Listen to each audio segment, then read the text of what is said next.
Obi-Wan never told you what happened to your spotter. He told me enough. He told me you weren't a 5%er. No, I am your spotter. No, that's not true. That's impossible. No.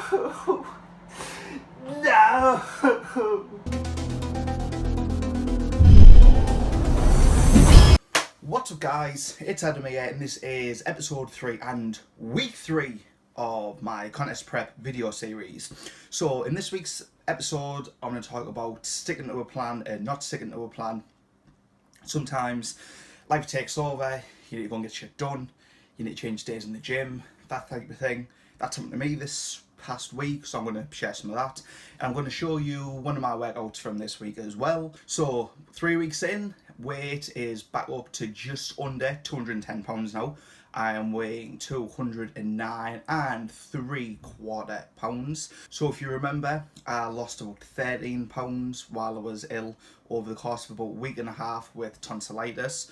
So I expected to put some of that weight back on fairly quickly within, this past week. So I've put about 4 pounds on, just short of 4 pounds in this past week. Yes, I'm dieting. Yes, I should be losing weight, but I don't obsess over scales. I'll be going up and I'll be going down throughout this entire contest prep. I'm more concerned with how I'm looking, how I'm feeling, as opposed to an arbitrary number on a set of scales. So weight has gone up slightly, which I'm happy to see. It's not gone up too much, but it's gone up nicely, sort of getting back to where I was pre-tonsillitis. And because I was ill, in last week's episode, I spoke about only into the gym 3, maybe 4 times during that period. So to try and compensate for this, I've ended up training like 10 days in a row with no rest day. Yesterday should have been heavy chest pump and buys, and I felt full bar before I went and did cardio on the afternoon. After doing cardio, I felt drained. There was absolutely no way I could have went and done heavy chest pump and buys. If I did go, it would have been a shitty workout. So because I hadn't had a rest in like 10 days, I thought I'll put the rest day in there, reset, start again today, doing, the next workout, which is, like I said, the heavy chest, the pump and buys. So important to have your rest day, guys. People think, you can just train through constantly. Oh, if you have the right nutrition, there's no such thing as overtraining. But you do need to have a rest. People think more is better, but that's not always the case. Some people, look at Dorian Yates, he trained 4 times a week, made awesome gains. Some people can get away with training 5 or 6 days a week. I normally train 6 days a week. But you need to just figure out what's best for you and what gets you the best results. Diet and workouts have been going fine, not any bad days so far. Everything's on point, still sticking to those same macros, 400 carbs, 240 protein. Fat varies a little bit, it never goes over 40, but some days it's pretty low if I don't have eggs for breakfast. Say I have a protein shake, you're losing about 20-24 grams of fat from the yolks there. So everything's pretty consistent, bar that fat, that's varying sort of on a daily basis depending on what I'm eating. But other than that, everything's on track and I'm happy with how things are progressing so far. So I'm going to show you some footage now from a workout I did this past week. Heavy tries, pumping back. Let's take a look.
The cosmos in the vast universe.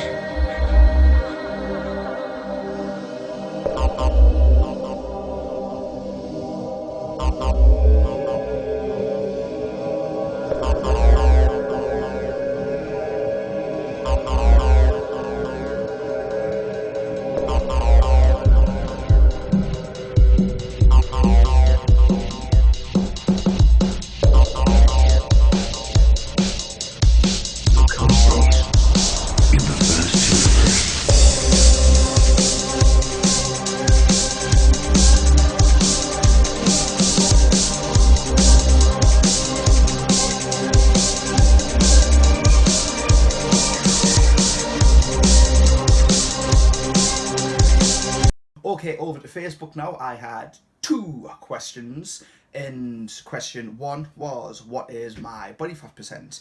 In all honesty, I have no idea. I have never ever done a body fat percentage test. Don't really see the need to. I see videos from Jason Genova who claims to have 10% body fat when he looks, to me, doesn't look lean at all. I've seen other videos where people are ripped, you know, they've got a bit of a six pack, they're lean, and they're claiming about 4% body fat, when I was always led to believe that, you know, pro bodybuilders on stage are like 3-4% body fat. And I see some knobheads, you know, on Instagram, on Facebook, because they've got abs, they claim about 4% body fat. It's bullshit. I don't bother doing fat percentage tests. I think it's a waste of time. I go by how I look. If I look ripped, I'm ripped. If I don't look ripped, then why try and claim, oh, I've only got 4% body fat. Second question was my top 3 exercises for chest. I think it was for mass. So if I was going to say my top 3 exercises, it would be incline press, a decline press, and some type of fly movement. Hope that's answered your questions, guys. If you have any other questions that you want me to answer next week's video, leave them in a comment over on Facebook, Instagram, Twitter, or on this video, and I'll answer them in next week's video. I still want to run over calculating macros, but I might actually do a separate video on that and upload it separately and reference it in next week's episode, so stay tuned for that. Thanks for watching, thanks for following, guys. There's buttons on screen now where you can click, clickety click to subscribe. Please do that to never miss a video. But until next time, I'ma get the biceps popping, and we all know what starts dropping.